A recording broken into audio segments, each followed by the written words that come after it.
زه ستاسو د ټولو په دې راتلو په انتظار، ستاسو د مینې، محبت، د اخلاص، د دې خلوص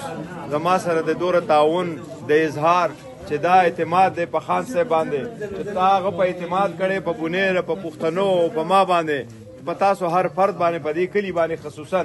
او د دې اعتماد په خوشحالۍ کې چې تاسو د موږ سره دا څوک جوک در جوک شرکت کړی دی. زه په ټولو کې د باچا په راتلو باندې دړنه خوشحاله یم او هغه تر دړنه دې پارټۍ ته هر کلی وایم. او زموږ مقصد صرف دغه دی چې په دې ملک کې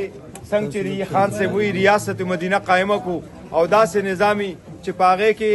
زورور د قانون لاندې او د مضمون حقونه پای کې پروټیکټډ دي او داسې قانون چې د ټولو دپاره یکسان وي. خان صاحب خپله پاک کرسۍ ماته پرېښې ده او تاسو ته یې پرېښې ده، ډګر کلي یو ورور ته تاسو ورکړې ده. انشاءالله زموږ ستاسو سره دا وعده ده چې زموږ د پارټۍ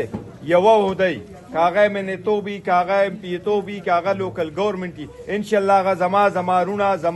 زما خاندان به هغه یو چرته نه به ټول ستاسو. زما ټولو ته درخواست دی چې پاکستان تحریک انصاف په ډېر مشکل باندې تېرېږي او تېره شوې ده. زمونږ د هېچ چا سره جګړه نشته، خو زمونږ سره چې څوک جنګ کوي زما ته درخواست دی چې دا جنګونه ختم کړئ او د خلکو ته عوامو ته مې دا درخواست دی چې زمونږ نشانونه وپېژنئ چې د خان صاحب ټول کینډیډیټ په زیات اکثریت باندې کامیاب شي او موږ دا کم سیستم چې بدلول غواړو چې الله پاک رحم وکړي او دا سیستم د همیشه دپاره دا موږ بدل کړی شو. مهرباني وکړئ زموږ سره تعاون وکړئ. زه یو پیره بیا د باچا ډېره زیاته شکریه ادا کوم او زه ورته انشاءالله هر تعاون ورکوم او ستا په راتلو دړنده